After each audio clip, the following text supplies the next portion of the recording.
Hello everyone. Exam वारी में आप सभी का स्वागत है। दोस्तों, जी के जीएस के प्रैक्टिस सेट को आगे बढ़ाते हुए आज के इस वीडियो में हम एसएससी जीडी में पूछे गए साइंस के प्रीवियस ईयर प्रश्नों को देखेंगे। इसके पहले के वीडियो में हम पॉलिटी, हिस्ट्री, इकोनॉमिक्स के प्रश्नों को कर चुके हैं। अगर आपने वो वीडियो नहीं देखी है तो प्लीज चैनल पर जाके देख सकते हैं। दोस्तों, इसमें काफी इंपॉर्टेंट प्रश्न है, तो आप लोग वीडियो को लास्ट तक ध्यान से जरूर देखिएगा। चलिए शुरू करते हैं। आज का पहला प्रश्न है, मछली में मौजूद राइबोफ्लोविन को डैश के रूप में जाना जाता है। तो इसका राइट आंसर हो जाएगा ऑप्शन सी, विटामिन बी2। विटामिन बी2 का रासायनिक नाम है राइबोफ्लेविन। इंपॉर्टेंट है, ध्यान रखिएगा। यह प्रश्न 2019 एसएससी जीडी शिफ्ट 1 में पूछा गया था। और हम बात करें विटामिन के की, तो विटामिन के का रासायनिक नाम क्या है?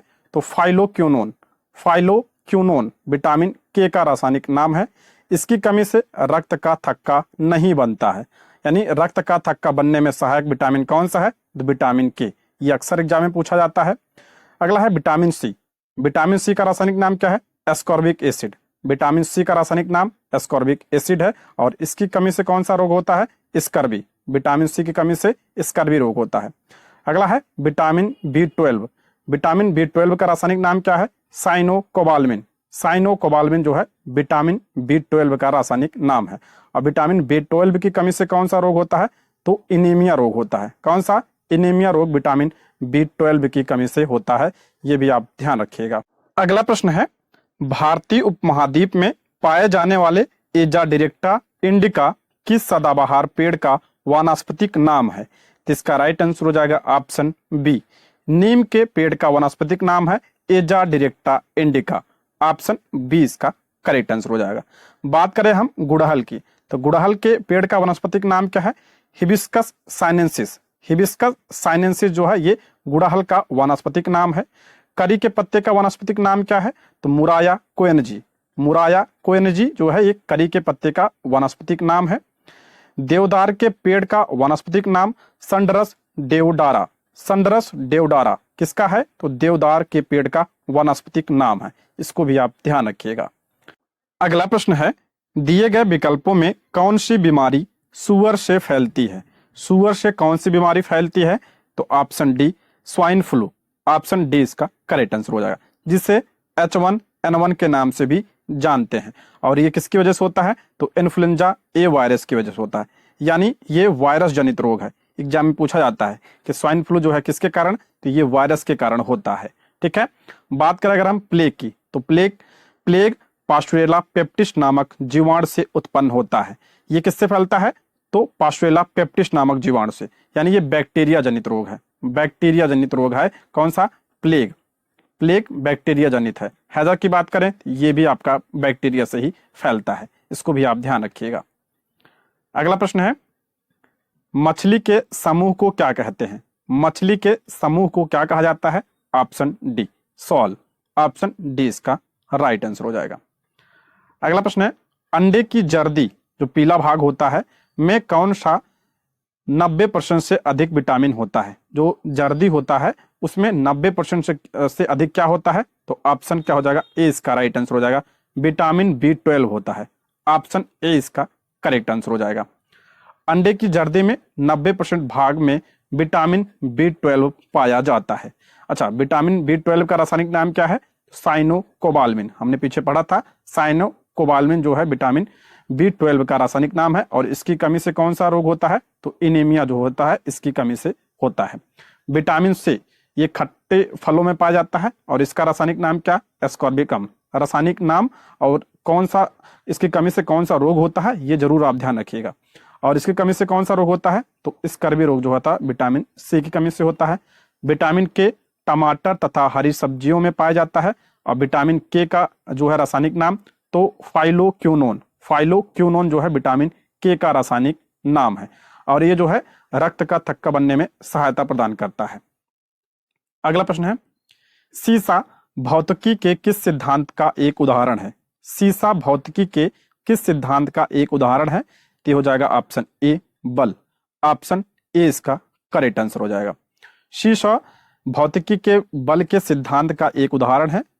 विद्युत धारा का मात्रा क्या होता है? एम्पियर होता है। समय का मात्रा क्या होता है? सेकेंड होता है।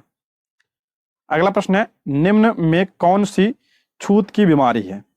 छूत की बीमारी कौन सी है? तो ऑप्शन ए इसका राइट आंसर हो जाएगा क्षय। ऑप्शन ए इसका करेक्ट आंसर हो जाएगा। क्षय नामक बीमारी छूत से होती है। क्षय रोग से फेफड़ा सबसे अधिक प्रभावित होता है। दमा जो है कवक से होता है। यह एक संक्रामक रोग है।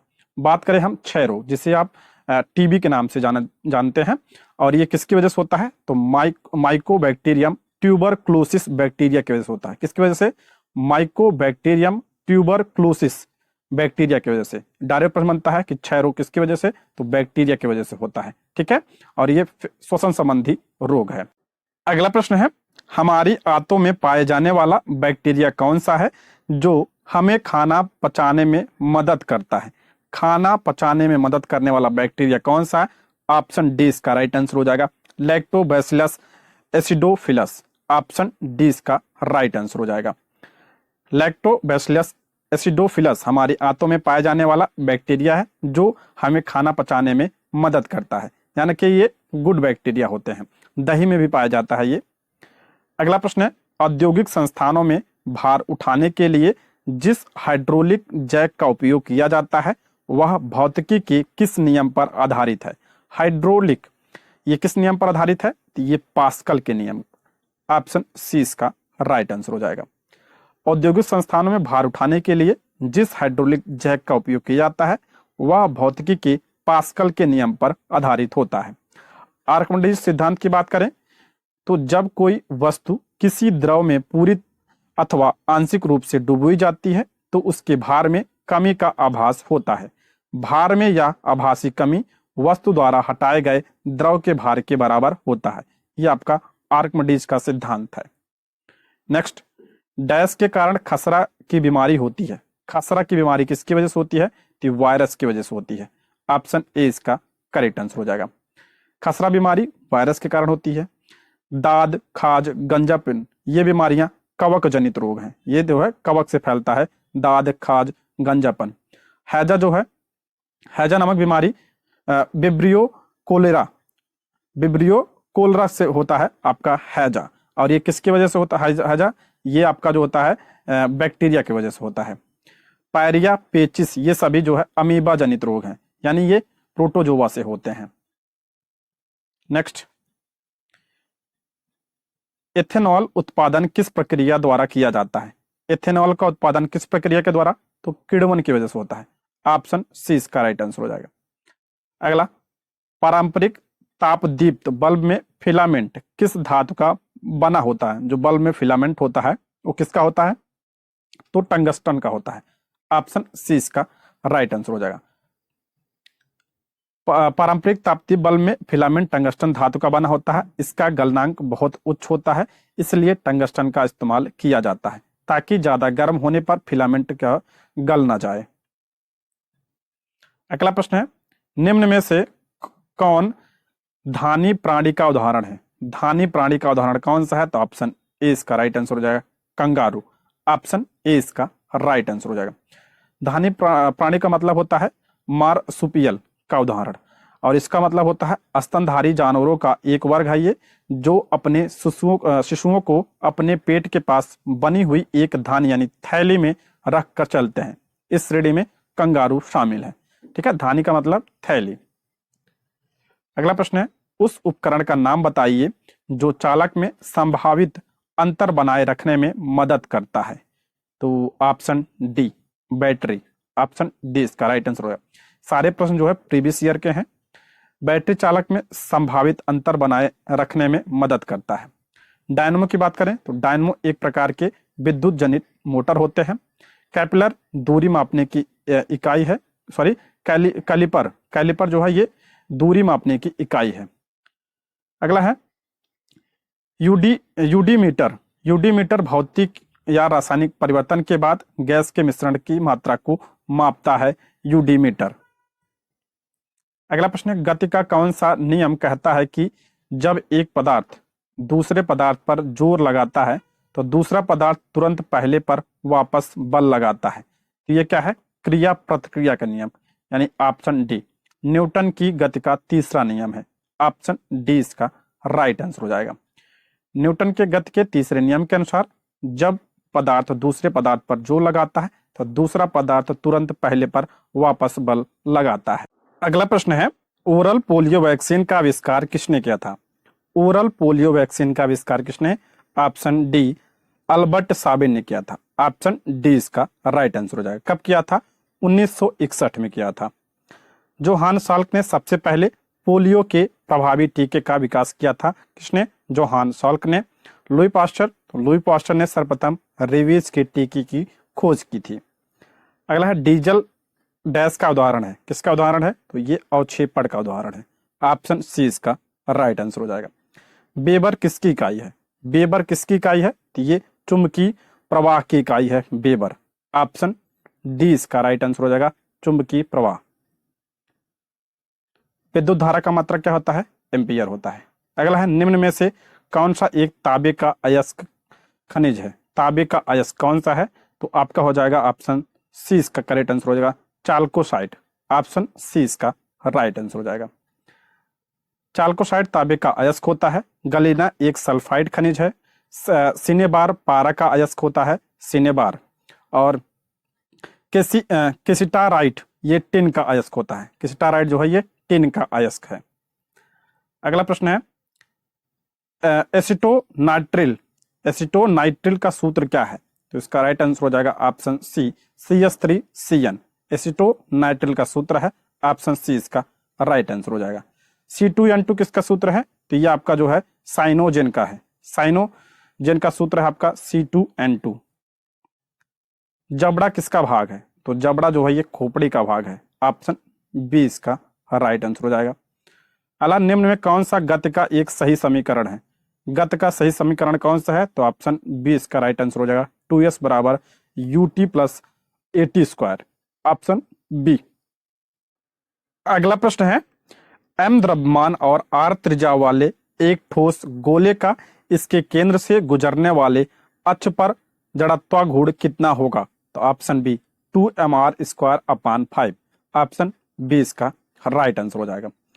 अगला प्रश्न है, आवर्त सारणी के छठवें आवर्त और समूह 4A में कौन सा तत्व रखा गया है? तो ऑप्शन ए इसका राइट आंसर हो जाएगा, लेड होगा, लेड। क्रमांक 82 पर ऑप्शन ए।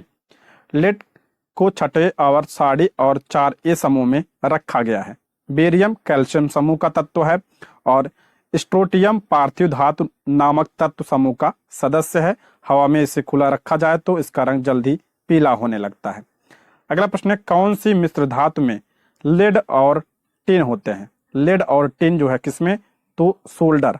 ऑप्शन डी इसका राइट आंसर हो जाएगा। सोल्डर में लेड और टिन होता है। गन मेटल की बात करें, ये इंपॉर्टेंट है, इसमें तांबा, टिन, जस्ता ये मिश्र धातु है। जर्मन सिल्वर, तांबा, निकल और जस्ता ये भी आपका मिश्र धातु है।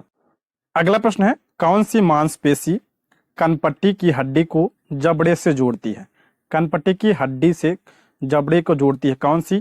तो ऑप्शन ए, मेसेटर मांसपेशी। ऑप्शन ए इसका राइट आंसर हो जाएगा। बात करें अगर हम डेल्टाइड मांसपेशी की, तो डेल्टाइड मांसपेशी कंधे की मांसपेशी होती है। सोलियम मांसपेशी पैर के निचले हिस्से में होती है और पेक्टोरेलिस मेजर ये वक्ष की मांसपेशी होती है। नेक्स्ट, टेस्ला किसकी इकाई है? इंपॉर्टेंट है टेस्ला, ये ऑप्शन सी, चुंबकीय प्रवाह घनत्व का। ऑप्शन क्या हो जाएगा? सी इसका राइट आंसर हो जाएगा। धारिता का SI मात्रक क्या होता है? कूलाम वोल्टमीटर होता है। और चुंबकीय प्रवाह का SI मात्रक क्या होता है? वेबर होता है। ये प्रश्न आ चुका है। अगला प्रश्न है, कौन सी ग्रंथि अन्य अंतःस्रावी ग्रंथियों कार्य को प्रभावित करती है? ऑप्शन सी इसका राइट आंसर हो जाएगा, पीयूष ग्रंथि यानी पिट्यूटरी ग्रंथि। ऑप्शन सी, पीयूष ग्रंथि अंतःस्रावी ग्रंथियों के कार्य को नियंत्रित करती है। थायराइड जो है अंतःस्रावी ग्रंथि मानव शरीर में पाए जाने वाली ग्रंथियों में से एक है। अधवृक्क ग्रंथि का मुख्य कार्य तनाव की स्थिति में हार्मोन निकालना है। अगला प्रश्न है, उस इकाई का नाम बताइए जिसमें ईंधन का ऊष्मीय मान व्यक्त किया जाता है। तो हो जाएगा ऑप्शन ए, किलो जूल प्रति किलोग्राम। ऑप्शन ए इसका राइट आंसर हो जाएगा। किलो जूल प्रति किलोग्राम में ईंधन का ऊष्मीय मान व्यक्त किया जाता है। कैंडला की बात करें तो कैंडला दीप्त तीव्रता की इकाई होती है। केल्विन ये ताप की इकाई है और किलोग्राम जो है ये भार का इकाई होता है। अगला, सीमेंस किसकी इकाई है? सीमेंस जो है ये विद्युत चालकत्व की इकाई है। ऑप्शन बी इसका राइट आंसर हो जाएगा। चुंबकीय प्रवाह की इकाई वेबर। चुंबकीय घनत्व की इकाई क्या है? टेस्ला। धारिता की इकाई कूलाम वोल्ट। सारी इकाई ध्यान रखिएगा, ये पूछा जाता है एग्जाम में। अगला प्रश्न है, क्लोरोफॉर्म का सूत्र क्या है?